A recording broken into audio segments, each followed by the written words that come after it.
Everybody good? Sure. All right, fire away. Drake, how did it feel when you found out you're going to be starting quarterback? Obviously it felt great.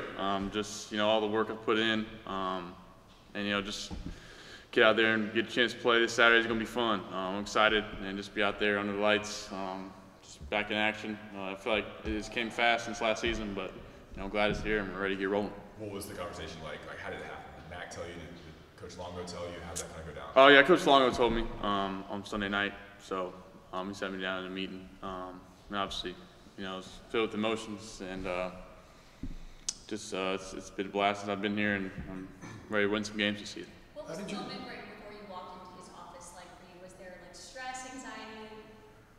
Yeah, that's a good question. I'd probably say I was just kind of anxious.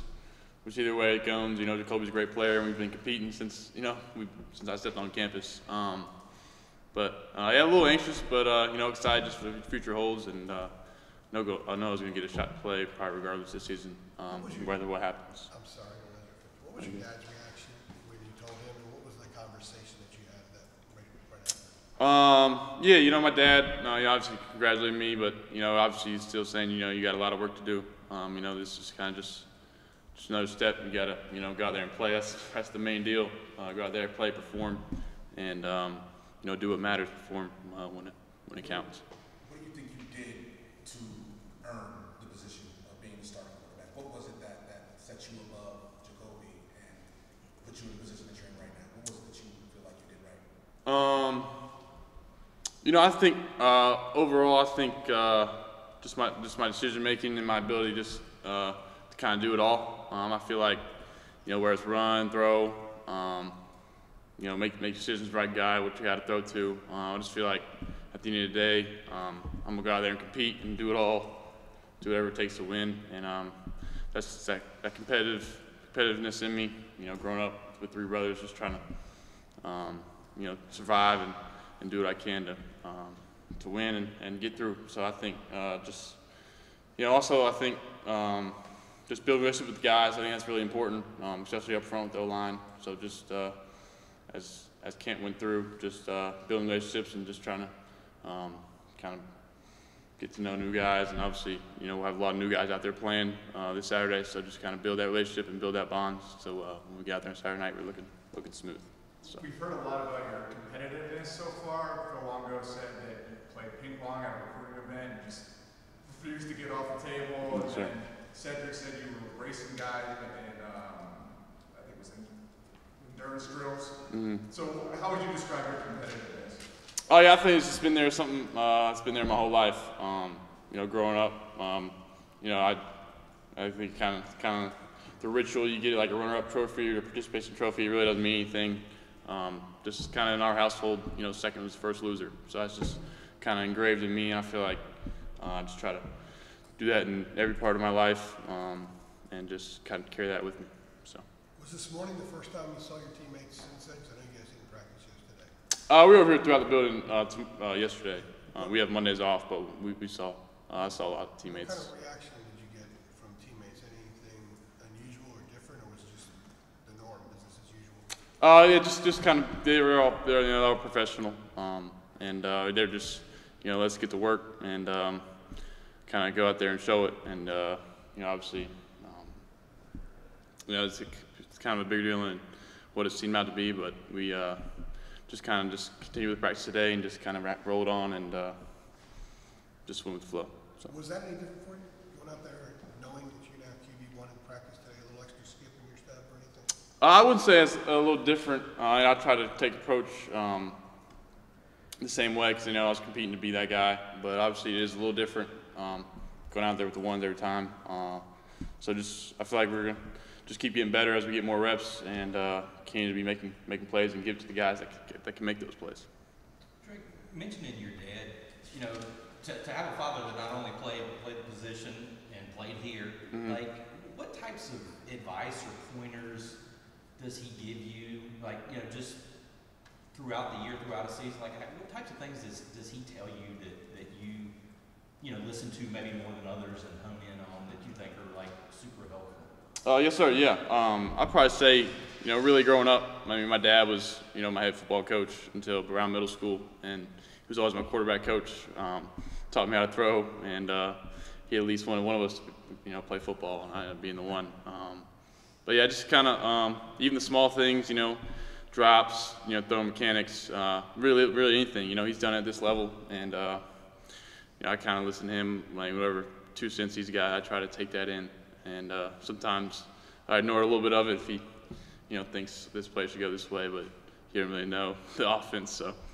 Does he have a lot of 2 cents? Like, is he somebody that's always telling you stuff, or does he stay away from it a little bit? I think he's been a little more distant since I got into college. Just kind of let me go and figure it out. Obviously, because he's not in the meetings, and you know he doesn't really know to the extent of how each progression goes and stuff. But you know, with the little things, you know, drops and mechanics, he's always going to be there, giving his 2 cents, which is usually pretty accurate. So. On the topic of your family, obviously you want to pave your own path here at Carolina, but Luke posted something on Instagram yesterday. Have you talked to Luke? Has he talked to you at all about since you've been a quarterback? Yeah, I FaceTimed Luke the other day. I think it was actually yesterday. You know, obviously he's in Spain now, so it's like a 6-hour difference, so it's kind of tough to communicate throughout the day. No, but he's just excited for me. You know, he just we always talk about, you know, it's one thing saying you just got to go out and do it. So he's just obviously, you know, the work he's put in through his career, it's just kind of been inspirational for me, and just you know, he's done on a bigger level than me so far. So just kind of seeing what he's got to say and listen to his way of doing things just probably helped him out and beneficial for me to follow. Drake, how hard is it to impress people in your family? Because I mean, this is an accomplishment, just being named the starter, but it almost seems like, yeah, like go out and do something, like you haven't done anything yet. That's what it almost feels like. Yeah. At the reaction from your family. No, yeah, they've been supportive. You know, whether through sports or not, obviously, you know, sports has been a big part of our family. But just it all goes back to the end of the day, just competing. Just, you know, they've been with me since day one, and just going out there and winning, and just trying to get better and make some plays is all I can do. What would you say, growing up, you guys are probably the most competitive with your brothers?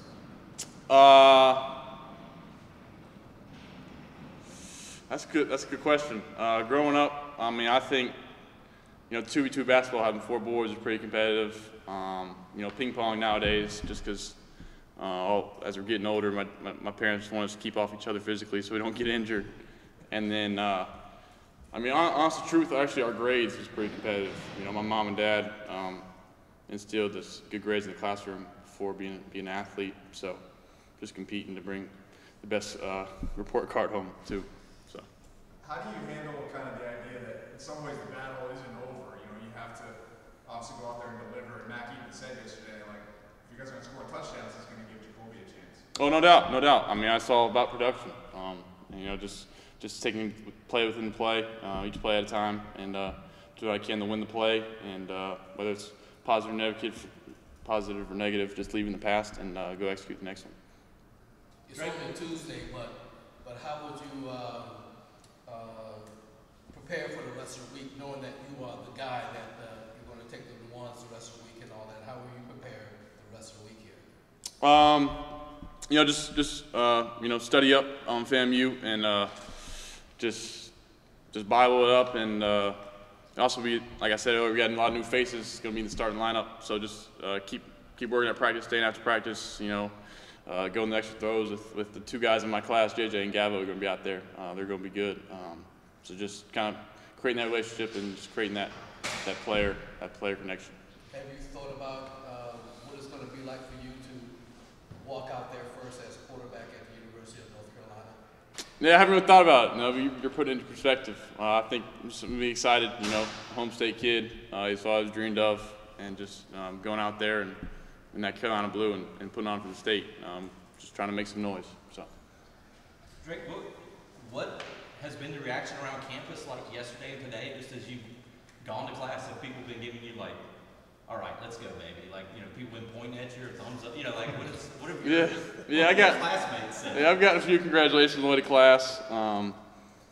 You know, but some people in my class, you know, they said, you know, they've been asking me like when they're gonna name it. So I really just haven't interacted with a lot of my classmates just the second day since it happened. So, you know, they've been supportive and excited to go out there and perform for them. So.